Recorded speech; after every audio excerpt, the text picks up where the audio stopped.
बिस्मिल्लाहिर्रहमानिर्रहीम। अस्सलाम वालेकुम स्टूडेंट्स। अच्छा जी, लास्ट हमारी डिस्कशन जहाँ तक हो चुकी थी कि बिजनेसेस 3 टाइप्स के होते हैं। एक ट्रेडिंग बिजनेस और एक मैन्युफैक्चरिंग बिजनेस और एक सर्विस सेक्टर होता है, ठीक है? एक सर्विस बिजनेस होता है। नेक्स्ट हमारा कॉन्सेप्ट है बच्चों accounting.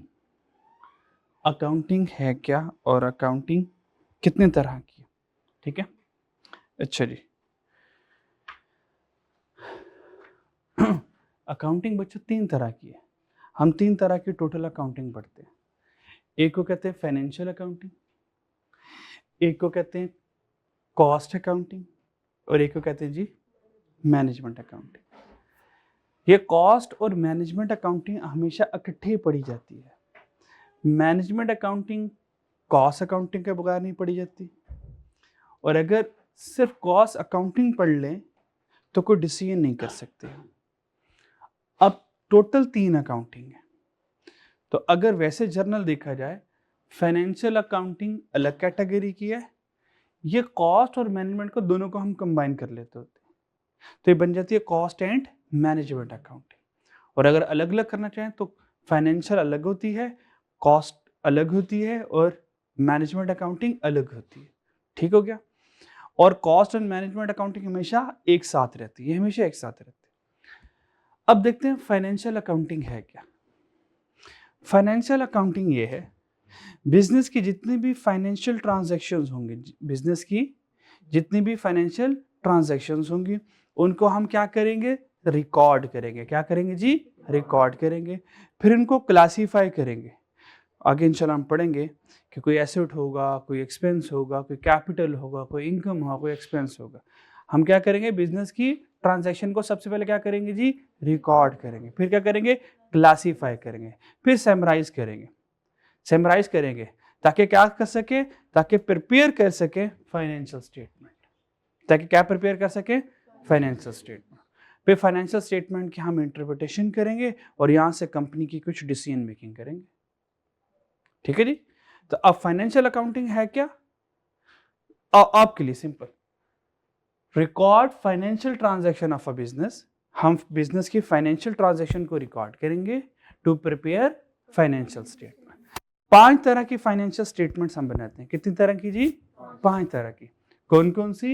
Income statement, statement of financial position, statement of changes in equity, statement of cash flow और नोट्स टू द अकाउंट। ये 5 तरह के हम स्टेटमेंट्स बनाते हैं। इन 5 स्टेटमेंट्स को हम क्या कहते हैं जी? Financial statement. फाइनेंशियल स्टेटमेंट का मतलब क्या? ये ऐसी स्टेटमेंट है जहां पर कंपनी के सारे फाइनेंस का जिक्र हुआ है। पैसा कहाँ से आ रहा है, कहाँ जा रहा है, कितना पड़ा हुआ है, कहाँ कहाँ इन्वेस्ट करना है, कहाँ कहाँ इन्वेस्ट कर दिया है। सारी पैसों की इंफॉर्मेशन कहाँ पे पड़ी होगी? इन 5 स्टेटमेंट पड़ी होगी। और अगर किसी ने कंपनी के बारे में जानना है, कंपनी कैसी है, तो सोचो अगर वो कंपनी की 5 स्टेटमेंट को रीड आउट कर ले तो कंपनी की इच्ची बिच्ची उसको पता समझ लग जाएगी। कंपनी की ईच एंड एवरी डिटेल उसको पता चल जाएगी।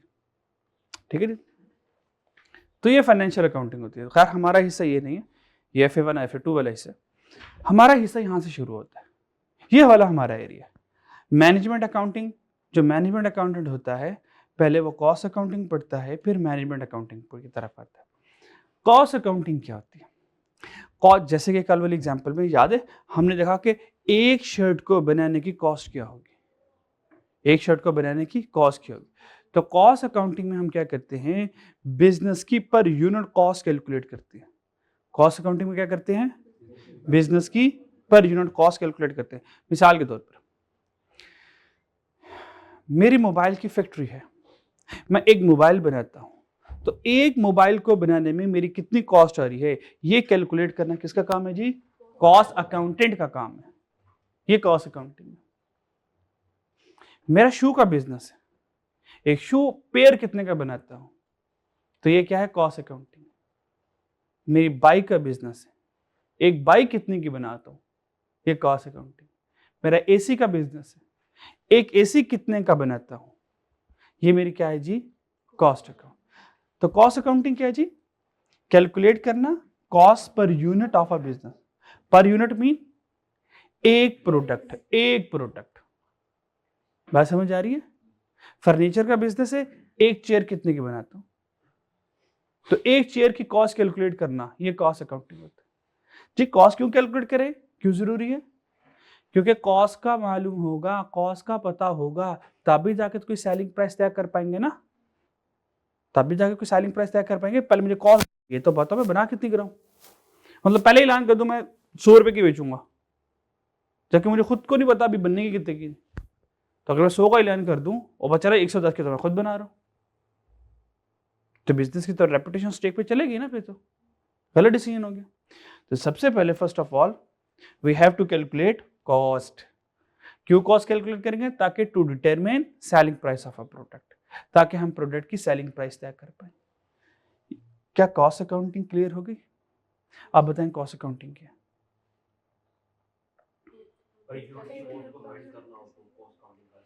कोई टेंशन वाली बात नहीं, एक यूनिट को बनाने की कॉस्ट, इसको कैलकुलेट करना कॉस्ट अकाउंट। कई लफ्ज मुश्किल है, बहुत मुश्किल है, आसान से। आपको कौन कहता है इंग्लिश में याद करो ना करो, कोई मसला नहीं, आस्ते आस्ते बेहतर हो जाओगे। बेहतर है कि इसको इंग्लिश में याद रख लें, कोई नहीं, हमें कंसेप्ट चाहिए। मान लो आप किसी जॉब के लिए जा रहे हो और आपसे कोई चीज पूछता है, आप उसको इंग्लिश में रटे हुए जुमले सुनाएंगे, कभी आधे सुनाएंगे, कभी ना सुना पाएंगे। इससे बेहतर है उसको उर्दू में कॉन्सेप्ट सुना दें कि भाई ये कॉन्सेप्ट है, इसका ये 2 एग्जाम्पल है। कहेगा वाह यार जबरदस्त, बंदे को नॉलेज है, बजाय इसके कि मैं इंग्लिश के वर्ड्स ढूंढता रहूं। बस समझ आ रही है? बिल्कुल हमने इंग्लिश के ऊपर फोकस करना है, हमने कम्युनिकेशन के ऊपर फोकस करना है, लेकिन इंग्लिश तब बोल पाएंगे, कम्युनिकेशन तब होगी जब पहले कॉन्सेप्ट तो होगा, ठीक है नी? तो कंसेप्ट होगा तो automatically you may convert your words into the English, कोई मसला नहीं। 2-3 लफ्जों को जोड़ना ही है, जोड़ लेंगे इंशाल्लाह, कोई मसला नहीं, पर कंसेप्ट तो हो। अगर कंसेप्ट ही नहीं होगा तो फिर क्या बोलेंगे, ठीक है नी? मैनेजमेंट अकाउंटिंग क्या है, जो हमारा एरिया, तो मैनेजमेंट अकाउंटिंग ये है जब हम बिजनेस की कॉस्ट कैलकुलेट कर लेंगे, तो बिजनेस की कॉस्ट कैलकुलेट करना कॉस्ट अकाउंटिंग में आ जाएगा। और बिजनेस के सारे डिसीजन लेना, बिजनेस की प्लानिंग करना, बिजनेस की डेवलपमेंट करना, बिजनेस की डिसीजन मेकिंग करना।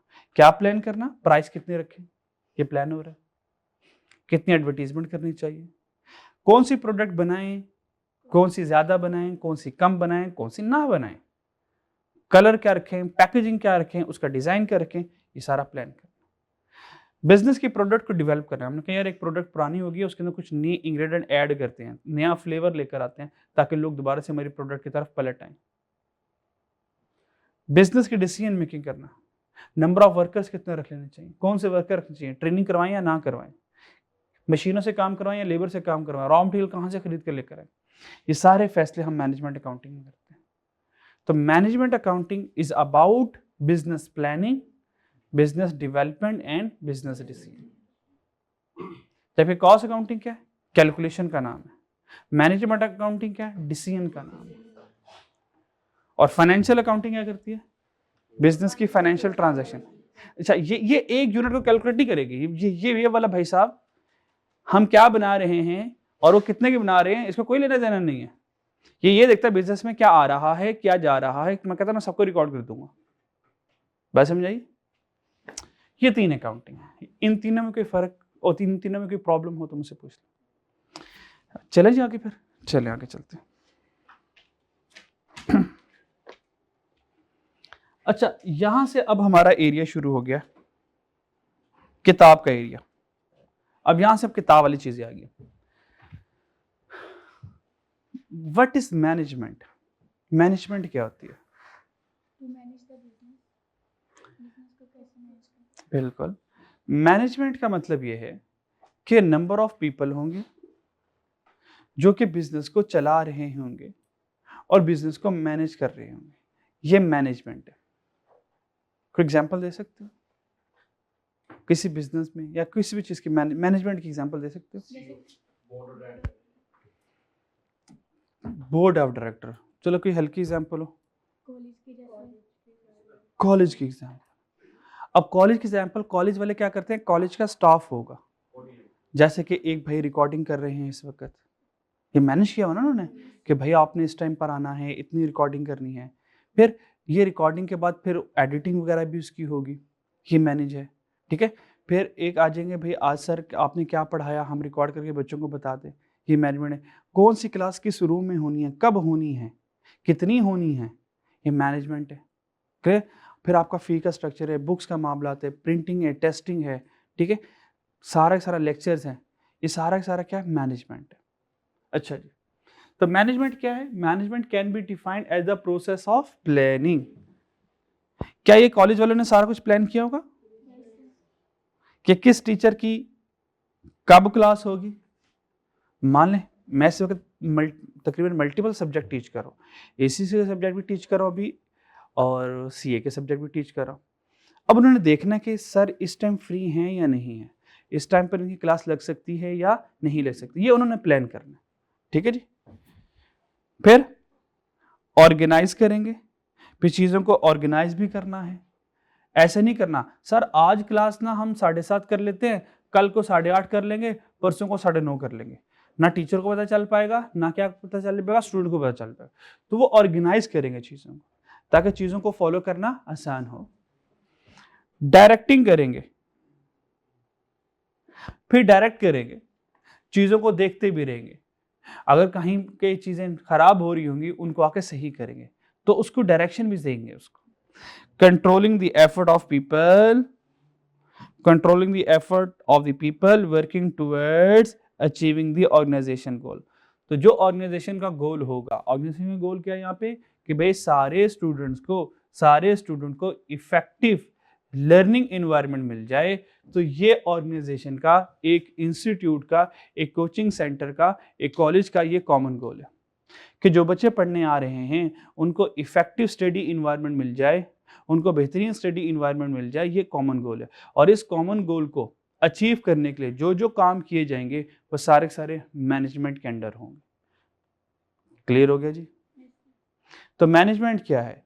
जो भी आपका कॉमन गोल होगा उस गोल को हासिल करने के लिए चीजों को प्लान करना, चीजों को डायरेक्ट करना और कंट्रोल करना ताकि हम कॉमन गोल अचीव कर पाए। तो ये क्या होगा? मैनेजमेंट होगी, ये मैनेजमेंट होगी। मिसाल के तौर पर फॉर एग्जांपल शादी का फंक्शन है और फॉर एग्जांपल हमने शादी हॉल बुक करवा लिया। अब शादी हॉल के जितने भी लोग हैं, अब उनका कॉमन गोल क्या है जी? ये इवेंट अच्छा हो जाए, अच्छी सर्विसेज प्रोवाइड करते, हम इस इवेंट को कामयाब बना दें, कोई कमी ना रह जाए। उसके लिए हॉल को क्लीन करेंगे, साफ करेंगे, बेहतरीन सीटिंग अरेंजमेंट लगाएंगे, फ्लोर डेकोरेशन करेंगे, ठीक है, लाइटनिंग प्रॉपर करेंगे, कूलिंग प्रॉपर होनी चाहिए, गर्मियां तो हीटर प्रॉपर होने चाहिए, खाना प्रॉपर सर्व किया जाना चाहिए। और गोल क्या है कि हमारा जो इवेंट है ये बेहतरीन तरीके से वाइंड अप हो जाए। अब उस कॉमन गोल को अचीव करने के लिए सारे अपने अपने हिस्से का रोल प्ले करते हैं। तो इट्स ऑल अबाउट मैनेजमेंट। और अगर इन सारों को प्लान और इन सारों को डायरेक्शन ना दी हो तो सोचो अगर बीच में मिसमैनेजमेंट हो जाए, एक खाने की प्लेट आई है, दूसरी आ ही नहीं रही है, एक ने क्या ग्लास ला, तो ग्लास ही नहीं आ रहे, 10 मिनट हो गए, वो प्लेटें शॉर्ट हो गई, वो चम्मच है, चम्मच ही नहीं मिल रहे, एक ने कहा भाई सॉफ्ट ड्रिंक दे दो, वो सॉफ्ट ड्रिंक ही गायब हो गई है। क्या अब मैनेजमेंट सही हुई? क्या अब गोल अचीव हो रहा है? नहीं, अब गोल तबाह हो रहा है, तो गोल तबाह हो रहा है, ठीक है। तो मैनेजमेंट को बहुत चीजों को प्लान करके चलना पड़ता है। ये यही नहीं कह सकते ठीक है जब मौका आएगा तब देख लेंगे, नहीं, they have to be plan first, ठीक है जी। अच्छा जी, पर्पस ऑफ मैनेजमेंट इंफॉर्मेशन का मकसद क्या है जी? मैनेजमेंट इंफॉर्मेशन का मकसद क्या है? 3 मकसद। नंबर 1 डिसीजन मेकिंग करना, प्लानिंग करना और कंट्रोलिंग करना। सबसे पहले इनको मैंने कुछ तरतीब से लिखा हुआ है, उस तरतीब से आपको समझेगी जरा। मैनेजमेंट का मकसद क्या है? ये मैनेजमेंट इंफॉर्मेशन का मकसद भी है और ये मैनेजमेंट का मकसद भी है। मैनेजमेंट का मकसद क्या है? डिसीजन मेकिंग करना, क्योंकि हम मैन्युफैक्चरिंग इंडस्ट्री की बात कर रहे हैं, तो मैन्युफैक्चरिंग इंडस्ट्री में उन्होंने कुछ डिसाइड करना। अब क्या डिसाइड करना है इंशाल्लाह भी डिटेल से पढ़ेंगे। फिर उन्होंने प्लान करना है, क्या प्लान करेंगे ये भी देखेंगे, और फिर एट द एंड ऑर्गेनाइजेशन की जितनी भी एक्टिविटीज होंगी उनको कंट्रोल करेंगे। तो अगर आपसे पूछे मैनेजमेंट के मकसद क्या है, ये एमसीक्यूज में एग्जामिनर समटाइम पूछ देता है, पर्पसेस ऑफ मैनेजमेंट। ठीक है, तो मैनेजमेंट के 3 मकसद होते हैं। तरतीब आगे पीछे हो जाए कोई टेंशन नहीं है। डिसीजन मेकिंग करना, प्लानिंग करना और एक्टिविटीज को कंट्रोल करना। ना भी याद हो तो डिसीजन, अगर मैं पूछूं मैनेजमेंट के पर्पसेस क्या है तो आप कहेंगे सर डिसीजन मेकिंग करना, प्लानिंग करना और कंट्रोलिंग करना। ठीक है जी, तो ये हमारे पास मैनेजमेंट के पर्पस है। अब क्योंकि हैं ही मैनेजमेंट इंफॉर्मेशन, तो मैनेजमेंट इंफॉर्मेशन क्या है उसके लिए हम पहले ये ना जान लें कि इंफॉर्मेशन क्या है। ठीक है जी, इंफॉर्मेशन क्या है। तो अब इंफॉर्मेशन देखते हैं कि इंफॉर्मेशन क्या है, फिर दोबारा मैनुअल इंफॉर्मेशन को दोबारा देखेंगे। इंफॉर्मेशन से पहले हम एक और चीज को पढ़ेंगे, that is called data. That is called data. Data और इंफॉर्मेशन में क्या फर्क है, कोई आइडिया है डेटा और इंफॉर्मेशन में क्या फर्क हो सकता है? डेटा डिजिट की फॉर्म में होता है और अनअरेंज्ड होता है। हाँ, ये दूसरी वाली बात सही है, रॉ फैक्ट होता है। डॉट जो डेटा होता है वो अनअरेंज होता है, वो रॉ फैक्ट एंड फिगर्स होता है। यानी कि जो डेटा होता है ये मीनिंगफुल इंफॉर्मेशन नहीं दे रहा होता, ये मीनिंगफुल इंफॉर्मेशन नहीं दे रहा होता। मिसाल के तौर पर मैंने आप सबसे पूछा बच्चों आप लोग मैट्रिक करके आए हैं या इंटर करके आ रहे हैं, तो आप सब ने बताया सर मैं ये करके आया, मैं ये करके आया। तो मेरे पास एक पेज आ गया, उस पेज पे लिखा गया कि इस बच्चे ने इंटर किया हो या मैट्रिक किया हो। ये जो मेरे पास चीज आई, ये जो मेरे पास नंबर्स आए, फैक्ट एंड फिगर्स आए, ये मेरे पास डेटा कहलाता है। अभी मुझे इससे कुछ समझ नहीं आ रहा, फिर मैंने क्या किया, इस डेटा के ऊपर कुछ स्टैटिस्टिकल टूल लगाया, इस डेटा को मैंने अरेंज किया।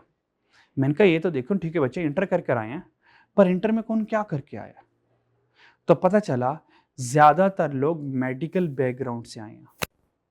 अब जो मुझे अब इंफॉर्मेशन मिली तो मैंने अपने लेक्चर को इस तरह से प्लान किया कि मेडिकल वाले बच्चों को भी समझ लग जाए।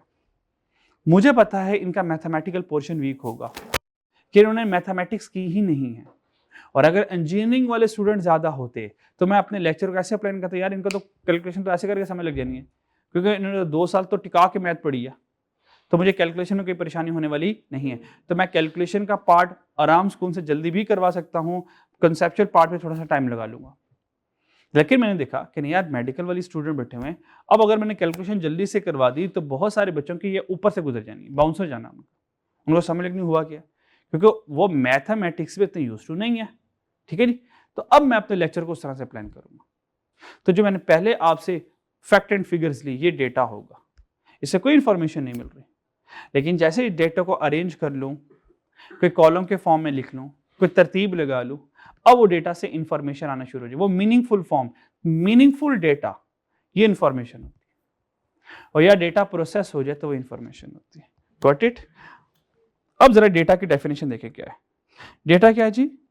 कंसिस्ट ऑफ जी रॉ फैक्ट्स एंड फिगर्स, बेशक लिख लें, रॉ फैक्ट्स एंड फिगर्स लिख लें, रॉ फैक्ट एंड फिगर्स लिख लें, raw fact and statistics before they have been processed. Processing से पहले पहले डेटा होगा, प्रोसेसिंग से पहले पहले जो भी फिगर्स होंगी, नंबर्स होंगे, वो हमारे पास डेटा कहलाएगा।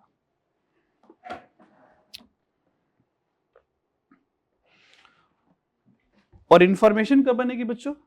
जब डेटा अच्छा, प्रोसेस का मतलब कोई बहुत बड़ी कोई हम टेक्निकल वर्ड यूज नहीं करें, डेटा है इसको असेंडिंग ऑर्डर में अरेंज करना, ये भी प्रोसेस होता है। डिसेंडिंग ऑर्डर में अरेंज कर लो, कॉलम में अरेंज कर लो, इस डेटा को एक मीनिंगफुल फॉर्म में कन्वर्ट कर लो, तो वो इंफॉर्मेशन बन जाएगी। तो इंफॉर्मेशन क्या है? Once data has been process, जब डेटा प्रोसेस हो जाए तो वो क्या बन जाता है? यूजफुल फॉर्म, और वो हमारी इंफॉर्मेशन होती है। क्लियर हो गया?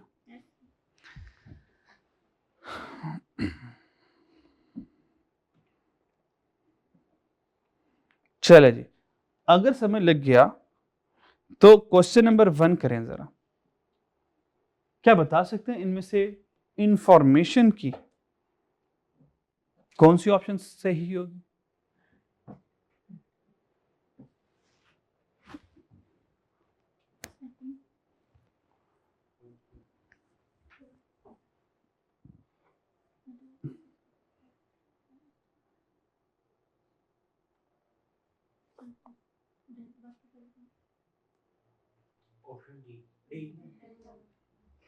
जी डेल्टा ओके कैसे देखते हैं जरा देखते हैं data data date consist of fact and statistics ओ ये तो डेटा की है they have data date consist of fact and statistics before they have processed okay तो डेटा की डेफिनेशन आ गई ठीक है हमने कहा ये तो इंफॉर्मेशन की डेफिनेशन नहीं है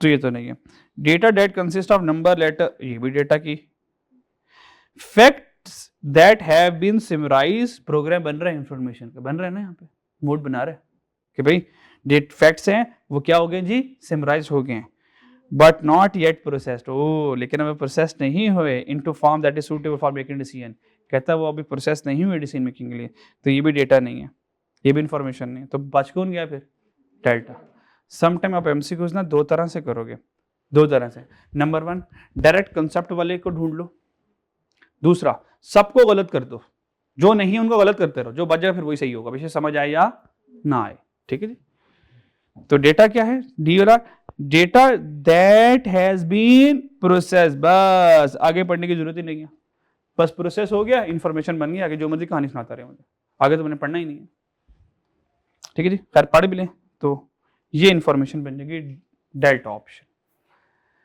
यहां तो कोई मसला नेक्स्ट हमारे पास मैनेजमेंट के 3 पर्पसेस मैनेजमेंट के पर्पसेस क्या होते हैं बच्चों भूल गया मुझे क्या होते हैं जी मैनेजमेंट के कौन से मकसद होते हैं डिसीजन करना प्लान करना कंट्रोल करना आए जरा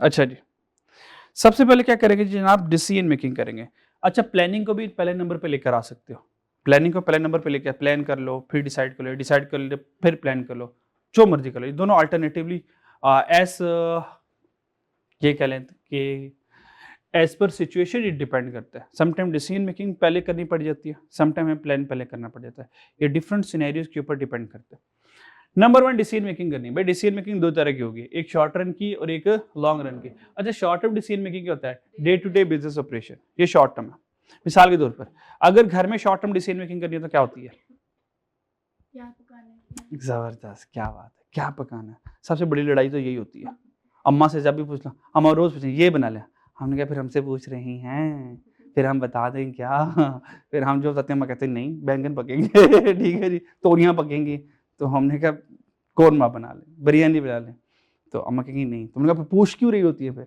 ठीक है जी अगर हमारी नहीं माननी होती तो भाई शॉर्ट टर्म डिसीजन मेकिंग क्या हमने आज क्या बनाना है ये शॉर्ट टर्म डिसीजन मेकिंग और क्या घर बना लें या बाहर से मंगवा लें ये भी शॉर्ट टर्म डिसीजन ये भी डेली बेसिस पे हमने ये छोटे मोटे डिसीजन लेने होते हैं ठीक है जी लॉन्ग टर्म डिसीजन मेकिंग क्या होगा घर से शुरू करें सोचो जरा लॉन्ग टर्म साल में कितने पैसे कमाने हैं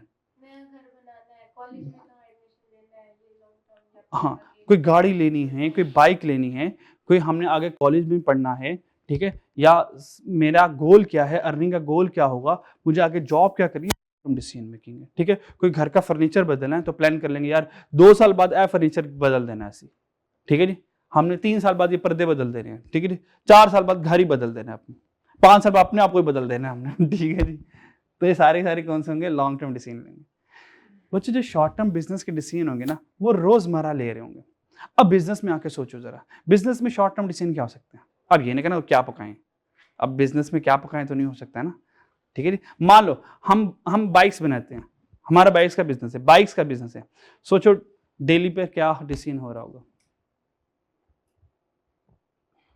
कितनी बाइक इस मंथ हमने कितने बाइक्स बनाने इस मंथ कितने बाइक्स बनाने हैं ये भी सही है बिल्कुल लेबर जो है कि भाई कितनी लेबर से बाइक्स बनवा लें अभी अपनी कितनी लेबर से बाइक्स बनवा लें भाई किसको कितने पैसे दे दें हम किसको कितने पैसे हम दे दें ठीक है जी क्लियर तो शॉर्ट टर्म डिसीजन मेकिंग में हमने डेली बेसिस के ऊपर क्या करना है डिसीजन लेने जैसा कि हमने कहा हम बाइक्स बनाने का बिजनेस करते हैं तो ऑर्डर ज़्यादा आ गया तो हमने कहा कि ओवर टाइम लगवाएं या ना लगवाएं या 2-3 दिन लेट कर दें यही ऑप्शन है ना ऑर्डर आ गया हफ्ते तक ऑर्डर कंप्लीट करना है हमने कहा अब डिसीजन लेना है क्या लेबर से ओवर टाइम लगवा कर ज़्यादा काम करवा लूँ हफ्ते तक माल पहुंचा दूंगा। या दूसरा क्या, बस नॉर्मल काम करते रहे, 3 दिन ज़्यादा का टाइम ले लेते हैं। अब ये फैसला मुझे करना। क्लियर हो गया जी? बोनसेस कितना दे दें जी, ओवर टाइम कितना दे दें जी, ये सारे छोटे मोटे डिसीजन होंगे, बच्चे हम कहाँ लेंगे, शॉर्ट टर्म पे लेंगे। क्लियर हो गया जी? अच्छा, लॉन्ग टर्म डिसीजन कौन से होंगे, स्ट्रेटेजिक डिसीजन होंगे। स्ट्रेटेजिक डिसीजन होंगे।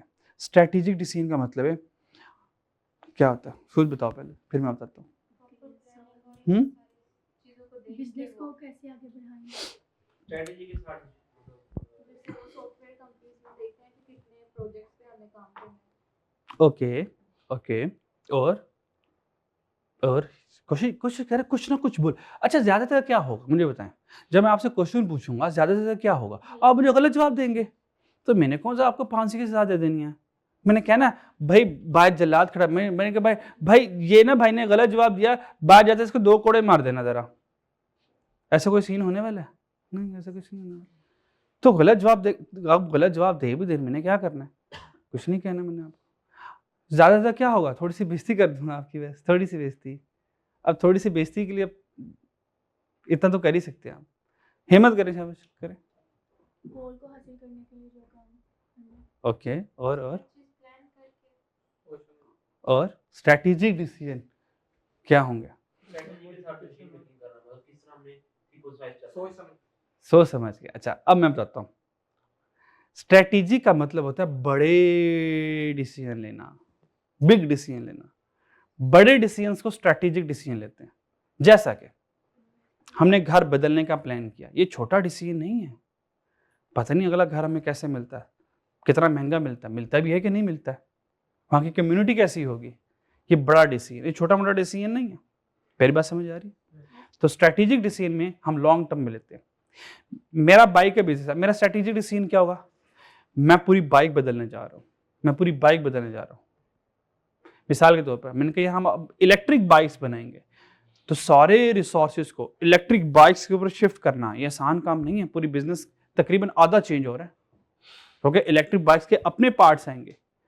जो petrol bike diesel petrol bike होती है उसके अलग पार्ट्स आते हैं, दोनों में फ़र्क है, कुछ कॉमन हैं लेकिन बाकी चीज़ें फ़र्क है। तो अच्छा खासा मेरा एक्सपेंस लगे, ये स्ट्रैटेजिक डिसीजन मेरा होगा। और क्या, मैं अपनी फैक्ट्री शिफ्ट करना चाह रहा हूँ, ये स्ट्रैटेजिक डिसीजन होगा मेरा।